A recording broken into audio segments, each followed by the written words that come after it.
अस्सलाम वालेकुम स्टूडेंट्स आज की वीडियो में हम ninth class biology chapter 6 enzymes के एमसीक्यूज़ डिस्कस करेंगे। और यहाँ पर ये जो एमसीक्यूज़ हम डिस्कस करने वाले हैं ये नेशनल बुक फाउंडेशन से हैं। तो सबसे पहला एमसीक्यूज़ यहाँ पे लिखा हुआ है the catalytic activity of enzyme is restricted to its small portion called. अच्छा, एंजाइम्स की जो कैटालिटिक एक्टिविटी होती है, कैटालिटिक एक्टिविटी का मतलब समझ लें रिएक्शन परफॉर्म करने की एबिलिटी। मतलब एंजाइम्स के अंदर रिएक्शन जहाँ पर हो रहा होता है वो एक स्पेसिफिक रीजन होता है, वो एक स्पेसिफिक साइट होती है जहाँ पर सबस्ट्रेट बाइंड करती है और यहीं पर वो सबस्ट्रेट प्रोडक्ट में कन्वर्ट होती है और इस रीजन को हम कहते हैं एक्टिव साइट। फॉर एग्जांपल अगर ये एंजाइम है तो इस एंजाइम के ऊपर ये जो छोटा सा स्मॉल रीजन है यहाँ पर सबस्ट्रेट बाइंड होगी और यहीं पर सबस्ट्रेट प्रोडक्ट में कन्वर्ट होगी और इस छोटे से रीजन को हम कहते हैं एक्टिव साइट। यहाँ पर एंजाइम कैटालिसिस परफॉर्म करता है। तो basically catalytic activity of enzyme is due to its active site. तो पहले का ऑप्शन ए है hydrolysis of starch occurs with the help of an enzyme known as amylase. Next, which is true about enzyme, enzymes के बारे में क्या true है इन सब में से। तो जो बेस्ट ऑप्शन है वो ऑप्शन सी है, ऑल एंजाइम्स आर प्रोटीन्स। तो पहला ऑप्शन जो है all enzymes are not protein, वो भी कुछ सेंस में ठीक है, लेकिन मैक्सिमम जो एंजाइम्स का ग्रुप है वो प्रोटीन्स ही हैं। कुछ एंजाइम मतलब सिर्फ एक ग्रुप समझ लें एंजाइम कैसा है जो प्रोटीन्स नहीं है, जिन्हें हम राइबोजाइम्स कहते हैं। बाकी ऑलमोस्ट जितने भी एंजाइम्स हैं दे आर प्रोटीन्स। इसमें ऑप्शन सी, लॉक एंड की hypothesis of enzyme action supports that. Lock and key model के मुताबिक एंजाइम्स की जो एक्टिव साइट्स होती हैं वो फ्लेक्सिबल होती हैं। नहीं, लॉक एंड की मॉडल के मुताबिक एंजाइम्स की एक्टिव साइट फिक्स होती है, उनकी प्रॉपर शेप होती है और जिस तरह की उनकी शेप होती है उसी तरह की सबस्ट्रेट वहाँ पर आकर बाइंड हो सकती है। जैसे कि अब इस एक्टिव साइट में इन दोनों सबस्ट्रेट में से कौन सी यहाँ पर आकर बाइंड करेगी, तो यही वाली सबस्ट्रेट जो 2 है ये आकर बाइंड करेगी क्योंकि इसकी शेप एक्टिव साइट के कम्प्लीमेंट्री है, ये वाली बाइंड नहीं करेगी। तो according to lock and key model active sites are rigid structures. Active sites are rigid, they have proper fixed shape, this shape cannot be changed.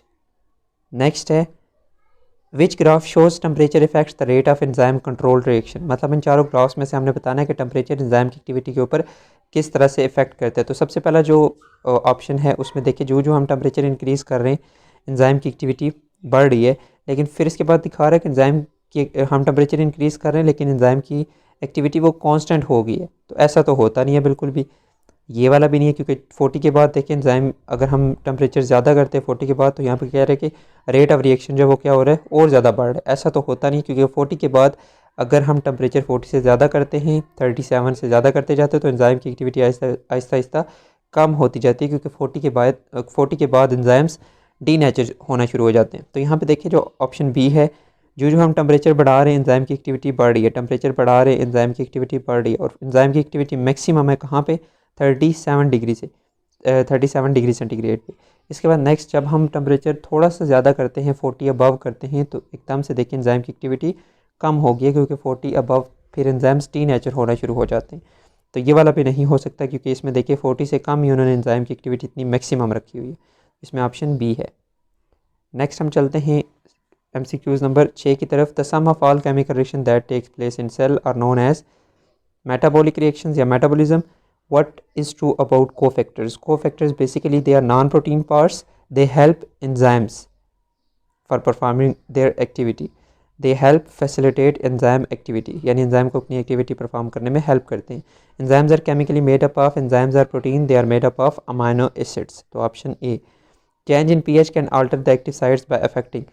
अच्छा, अगर हम pH को change करेंगे तो active site या पीएच को चेंज करने से एंजाइम्स के ऊपर क्या इफेक्ट पड़ता है। बेसिकली जो पीएच होती है वो एंजाइम की एक्टिविटी के एंजाइम की एक्टिव साइट की जो चार्ज होती है ना, एक्टिव साइट के अंदर प्रॉपर चार्ज डिस्ट्रीब्यूशन होती है। कुछ एंजाइम्स ऐसे होते हैं जिनकी एक्टिव साइट के ऊपर पॉजिटिव चार्ज होता है, कुछ ऐसे होते हैं जिनकी एक्टिव साइट के ऊपर नेगेटिव चार्ज होता है और इसी चार्ज की वजह से यहाँ पर स्पेसिफिक सबस्ट्रेट आकर बॉन्ड बना सकती है, स्पेसिफिक सबस्ट्रेट आकर यहाँ पर अटैच हो सकती है।